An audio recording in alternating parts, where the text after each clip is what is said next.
રાજ્ય મંત્રીમંડળની બેઠકમાં નડિયાદને મહાનગરપાલિકા બનાવવાનો નિર્ણય લેવાયો છે. નડિયાદ અને આસપાસના 10 ગામો ભેળવાશે અને મહાનગરપાલિકા બનશે. યોગીનગર, ડભાણ, પીપલગ, ડુમરાલ, ફતેપુરા, કમળા સહિતના ગામોનો સમાવેશ થશે. વર્ષ 2025ના પ્રથમ દિવસે સરકારે મોટી જાહેરાત કરી છે, જેમાં આજે મળેલ રાજ્ય મંત્રીમંડળની બેઠકમાં નડિયાદને મહાનગરપાલિકા બનાવવાનો નિર્ણય લેવાતા નડિયાદ નગરજનોમાં આનંદની લાગણી પ્રસરી ગઈ છે. નડિયાદ અને આસપાસના 10 ગામો ભેળવીને મહાનગરપાલિકા બનાવવા માટેની લીલી ઝંડી આપવામાં આવી છે. નડિયાદ નગરપાલિકાને મહાનગરપાલિકા બનાવવા માટે ગયા વર્ષે ફેબ્રુઆરીમાં જાહેરાત કરાઈ હતી, ત્યારે આજે લાંબા માસના અંતરે મહાનગરપાલિકાનું સ્વપ્ન સાકાર થયું છે. વર્ષ 2025ના પ્રથમ દિવસે આજે રાજ્ય મંત્રીમંડળની બેઠકમાં નડિયાદ નગરપાલિકાને મહાનગરપાલિકા બનાવવાનો નિર્ણય લેવાયો છે. આ સાથે જ રાજ્યની 8 નગરપાલિકાઓ મહાનગરપાલિકા તરીકે કાર્યરત કરાશે તેવી જાહેરાત કરાઈ છે, જેના પગલે નડિયાદમાં નડિયાદવાસીઓમાં આનંદની લાગણી પ્રસરી છે. નડિયાદમાં પાલિકાના હદ વિસ્તાર સહિત યોગીનગર, પીપલગ,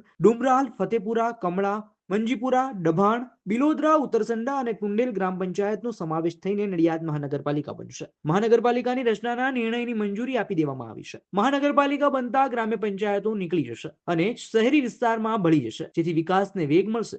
હાલ સમગ્ર રાજ્યમાં અમદાવાદ, સુરત, વડોદરા, રાજકોટ, ભાવનગર, જુનાગઢ, જામનગર અને ગાંધીનગર મળીને કુલ 8 મહાનગરપાલિકાઓ કાર્યરત છે, જેમાં ઉમેરો થયો છે અને બીજી 9 નગરપાલિકાને તબદીલ કરી મહાનગરપાલિકા બનશે. આમ રાજ્યમાં કુલ 17 મહાનગરપાલિકાઓ અસ્તિત્વમાં આવશે. નગરપાલિકાઓને મહાનગરપાલિકાઓનો દરજ્જો મળતા જે ફાયદાઓ લોકોને મળશે તે જોઈએ તો મહાનગરપાલિકા રૂપાંતરિત થવાની ત્વરિત, કાર્યક્ષમ અને પારદર્શી પ્રક્રિયા સાથે વહીવટ વધુ સુદૃઢ થશે. આ ઉપરાંત રોડ, રસ્તા, ગટર વ્યવસ્થા, સ્વચ્છતા, પીવાનું શુદ્ધ પાણી, સુવેજ ટ્રીટમેન્ટ પ્લાન્ટ, આરોગ્યલક્ષી સેવાઓ, શિક્ષણ, સ્ટ્રીટ લાઇટ, બાગ બગીચા, કોમ્યુનિટી હોલ તથા ટ્રાન્સપોર્ટેશન વગેરે જેવી પાયાની સુવિધાઓ સુનિયોજિત રીતે મળતી થશે. મહાનગરપાલિકામાં જે ગ્રામ્ય વિસ્તારો ભેળવવામાં આવશે તેના નાગરિકોને તમામ નાગરિક સુવિધાઓ સમયસર અને સુઆયોજિત મળી રહે તે માટે રાજ્ય સરકાર જરૂરી તમામ નાણાકીય તેમજ વહીવટી સપોર્ટ પૂરો પાડશે. મહાનગરપાલિકાઓમાં શહેરી આયોજન, અર્બન પ્લાનિંગ, ટીપી સ્કીમ આધારિત અને ઓર્ગેનાઇઝડ રીતે થતું હોવાથી ઉપલબ્ધ જમીનનો મહત્તમ ઉપયોગ થાય છે. મહાનગરપાલિકાઓમાં સુનિયોજિત રોડ, રસ્તા, કોમર્શિયલ, શૈક્ષણિક, કોમ્યુનિટી, રમતગમતના મેદાન જેવા હેતુ માટે જમીન ફાળવવામાં આવશે. મહાનગરપાલિકા બનવાથી તેમાં વસતા લોકો ઉપરાંત નજીકના વિસ્તારોમાં વસતા લોકો માટે રોજગારીની વિપુલ તકો ઉપલબ્ધ થશે. આ વિસ્તારોમાં એક જ કેન્દ્ર પરથી વધુ વ્યાપક પ્રમાણમાં સેવાઓ પૂરી પાડી શકાશે અને નાગરિકોનું જીવન ધોરણ ઊંચું આવશે. એટલું જ નહીં, સમયાંતરે નવી મહાનગરપાલિકાઓમાં બીઆરટીએસ, મેટ્રો રેલ, રિવરફ્રન્ટ જેવા વિશેષ પ્રોજેક્ટ્સ અમલમાં આવશે. તેથી નાગરિકોની સુખાકારીમાં વધારો થશે તો વળી પ્રજા માટે ખાસ ટેક્સ વધશે. ગ્રામ્ય વિસ્તારો ભળતા જરૂરી દસ્તાવેજો માટે આસપાસના ગ્રામ્ય વિસ્તારોને નડિયાદ કચેરી આવવું પડશે. નડિયાદ મ્યુનિસિપાલિટીને નડિયાદ મહાનગરપાલિકા તરીકે જાહેર કરવામાં આવી છે.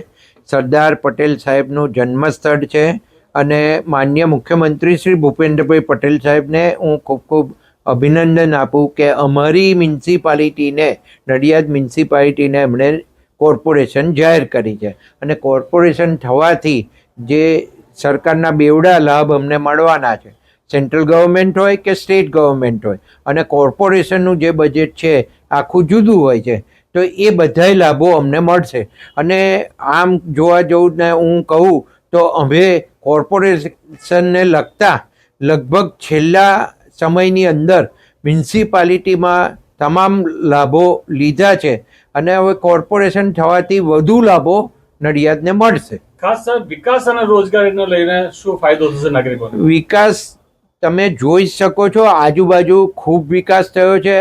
મેં હમણાં જ કહ્યું 8 અને 11ની જે સ્કીમ છે એની અંદર 100 કરોડ રૂપિયા સેન્ટ્રલ ગવર્મેન્ટમાંથી મંજૂર થયા છે અને ડ્રેનેજને પાણીની લાઈન અત્યારથી નાખી દેવા માટેનું આયોજન કરવામાં આવ્યું છે. અને આજુબાજુના જે ગામોની અંદર જે સ્કીમો સોસાયટીઓને થઈ છે એને પણ ડ્રેનેજ, પાણી, લાઇટ, ગટર બધાની વ્યવસ્થા મળશે અને સિટીને જે કોર્પોરેશનને લાભ મળતા છે તમામ એને મળતા થઈ જશે.